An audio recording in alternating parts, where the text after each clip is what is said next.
The Lancet Commission on Dementia Prevention reviewed every modifiable risk factor on the planet. They ranked 14 factors that contribute to 45% of all dementia cases worldwide. The number one factor was not diet, it was not exercise, it was not smoking, it was hearing loss.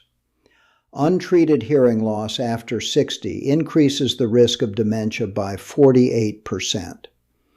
And the ACHIEVE trial in 2023 proved that treating hearing loss with hearing aids slowed cognitive decline by 48% over 3 years in at-risk adults. Your ears are not just for hearing, they are keeping your brain alive, and 80% of seniors who need hearing aids do not use them. I'm Dr. Harlan Whitaker, 38 years in neurology. I don't sell supplements. I don't run a clinic anymore. I'm here because someone should tell you what your doctor doesn't have time to. You are at a family dinner. Everyone is talking at once. Your grandchildren are laughing. Dishes are clinking. And you are smiling and nodding, but you caught maybe half of what anyone said. You turn to your spouse afterward and ask what your daughter said about the vacation.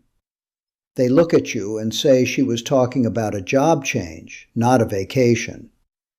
You laugh it off. You blame the noisy restaurant, but this has been happening more often. At church, you miss parts of the sermon. On the phone, you ask people to repeat themselves. The television volume creeps up by 2 notches every year. You are not going deaf. You are going gradually, imperceptibly quieter. And that quiet is changing your brain in ways nobody explained to you. Most people believe hearing loss is an inconvenience. Turn up the volume, speak louder, sit closer. The myth is that hearing loss is just an ear problem. It is not. It is a brain problem. When your ears stop sending clear signals, your brain has to work overtime to fill in the gaps. The auditory cortex starts recruiting neurons from other brain areas to help with hearing. Those neurons were supposed to be handling memory, attention, and spatial awareness. Your brain robs Peter to pay Paul. Over years, the brain areas that get rated shrink from disuse. At the same time, the strain of constantly decoding garbled sound exhausts your cognitive reserves.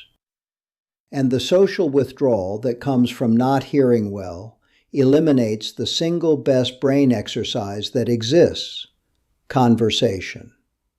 Here is the 3-way pathway from hearing loss to dementia. Pathway 1 is cognitive load. When you cannot hear clearly, your brain spends enormous energy trying to interpret distorted sound.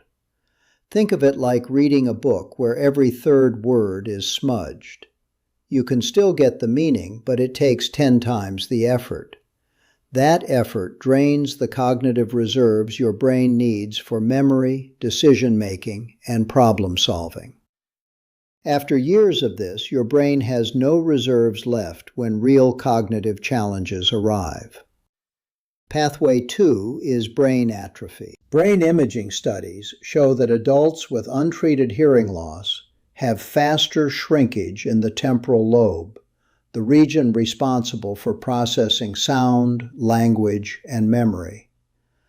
The brain follows a use it or lose it rule. When sound input decreases, the neurons that process it die. Pathway 3 is social isolation. When you cannot follow conversations, you stop having them. You decline dinner invitations.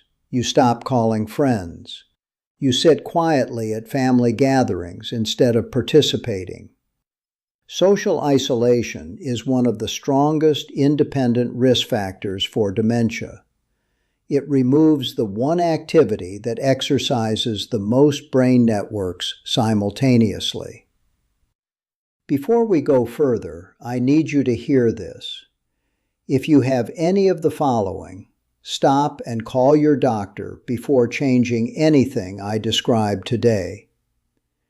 Kidney disease of any stage, liver disease or cirrhosis, diabetes treated with insulin.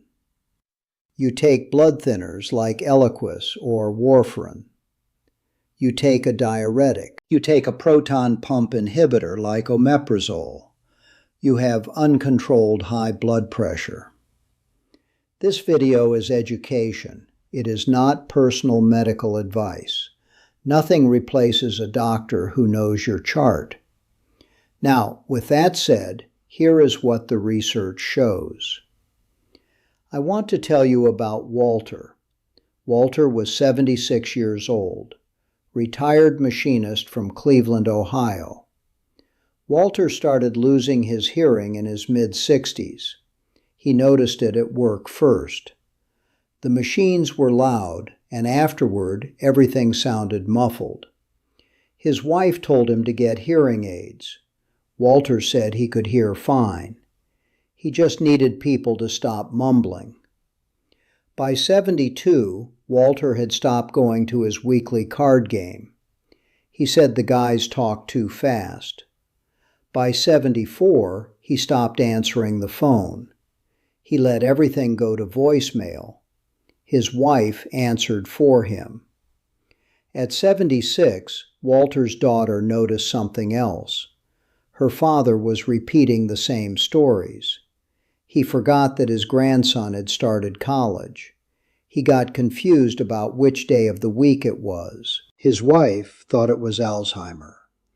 The neurologist ran a full workup. Cognitive testing showed mild impairment. But the neurologist asked one question that nobody had asked before. When was your last hearing test? Walter had never had one. The audiogram showed moderate to severe sensory neural hearing loss in both ears. The neurologist suspected that Walter's cognitive decline was at least partly driven by untreated hearing loss and the social isolation it caused. He recommended hearing aids as the first intervention before any medication. Here is your first test, the whisper test. Sit in a quiet room. Have someone stand 2 feet behind you so you cannot read their lips. Ask them to whisper a 2-word phrase like blue sky or red chair. Can you hear it clearly? If not, move them 1 foot closer and try again. If you cannot hear a whisper at 1 foot, your hearing has declined significantly. Now try this with each ear separately. Cover your right ear completely and have them whisper on your left side. Then switch. If one ear is noticeably worse than the other, that is important information for your audiologist. Here is your second test, the television test. Tonight, watch a television program you enjoy, not one with subtitles. Note the volume number on your remote. Now ask your spouse or a family member what volume they would set it at for comfortable listening. If your number is more than 5 points higher than theirs, you likely have meaningful hearing loss. If you need the volume above 30 on most televisions, or above 50% of maximum, and other people in the room find it too loud, that gap is telling you something. Write down both numbers. Bring them to your doctor. Things that accelerate hearing-related cognitive decline. First, waiting. The average person waits 7 to 10 years between noticing hearing loss and getting hearing aids. Every year of delay is a year your brain adapts to reduced input. The longer you wait, the harder it is for your brain to readjust when you finally get aids. Second, earbuds and headphones at high volume. Even at 70, noise damage continues. If you use earbuds for phone calls or music, keep the volume below 60%. Third, ototoxic medications. Some drugs damage hearing. High-dose aspirin, certain antibiotics called aminoglycosides, loop diuretics like furosemide, and some chemotherapy drugs. If your hearing worsened after starting a new medication, tell your doctor. Fourth, ignoring one-sided hearing loss. If one ear is significantly worse than the other, that could indicate a specific treatable cause like impacted wax, an acoustic neuroma, or Meniere's disease. Unequal hearing loss deserves investigation. Here is what protects both your hearing and your brain. First, get a formal audiogram, not the free screening at a pharmacy, a full diagnostic audiogram from an audiologist. This test takes 30 minutes and maps exactly which frequencies you have lost. It costs $50 to $150 without insurance and is covered by most plans. Second, over-the-counter hearing aids. Since 2022, the FDA has approved over-the-counter hearing aids for mild to moderate hearing loss. Brands like Jabra Enhance, Sony, and Lexi are available at pharmacies and online for $500 to $1,500. You do not need a prescription. These are real hearing aids, not amplifiers. Third, reduce background noise. When you are in a conversation, turn off the television. Move to a quieter room. Face the person speaking so you can use visual cues. Reducing noise reduces cognitive strain even before you get hearing aids. Fourth, stay social. This is the most critical step. Do not withdraw from conversations because hearing is hard. Use strategies. Sit closer. Ask people to face you. Choose quieter restaurants. Every conversation you have is a workout for your brain. This is the Whitaker Hearing Brain Protocol. Step 1. Get a professional audiogram within the next 30 days. Ask your primary care doctor for a referral or schedule directly with an audiologist. Bring the TV volume numbers from your home test. Step 2. If hearing loss is confirmed, get hearing aids within 60 days. Do not wait another year. Over-the-counter options are affordable and effective for mild to moderate loss. For severe loss, prescription aids are necessary. Step 3. Commit to one social conversation per day while wearing your aids. The combination of restored sound input plus social engagement is the most powerful brain protection available. Walter got hearing aids at 76 after his neurologist recommended them. The first week was overwhelming. Everything sounded too loud. The audiologist adjusted the settings twice. By week 3, Walter could hear his wife from the next room. He rejoined his card game. He started answering the phone again. At his 12-month cognitive reassessment, his scores had improved by 2 points. Not a cure, but a reversal of decline that his neurologist attributed directly to restored hearing and resumed social activity. His wife said she got her husband back. Write your age below and tell me, what volume do you set your television at? Be honest. I read every comment.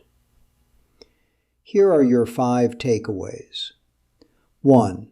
Hearing loss is the #1 modifiable risk factor for dementia. 2.